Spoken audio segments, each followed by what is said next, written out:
వాక్యం నేర్చుకోవడానికి బదులుగా వాక్యం నమ్మితే దీవెన వస్తుందంట, ప్రార్థన చేస్తే దీవెన వస్తుందంట, ఇది చేస్తే అది వస్తుందంట, అది చేస్తే ఇది వస్తుందా అని చెప్పి మనం ప్రాస్పరిటీ వెంట పరిగెడుతున్నాం. మీకు ప్రాముఖ్యమైన విషయం చెప్తాను, మనం ప్రాస్పరిటీ వెంట పరిగెత్తొద్దు, ప్రాసెస్ వెంట పరిగెడదాం. ప్రాస్పరిటీ మన వెంట వచ్చేస్తుంది.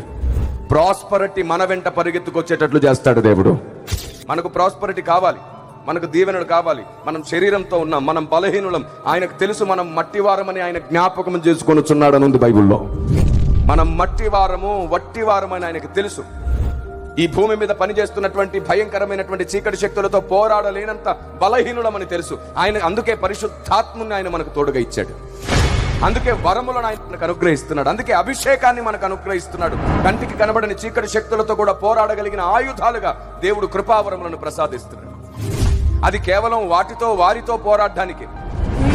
కానీ విచిత్రం ఏమిటో తెలుసా? కృపావరాలుంటే భక్తి సంపూర్ణం అనుకోకూడదు, అభిషేకం ఉంటే భక్తి సంపూర్ణం అనుకోకూడదు. భక్తి కృపావరాలతో అభిషేకంతో సంపూర్ణం అవ్వదు.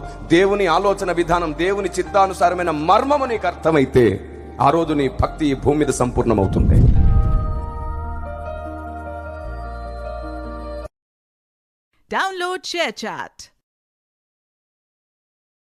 Download ShareChat.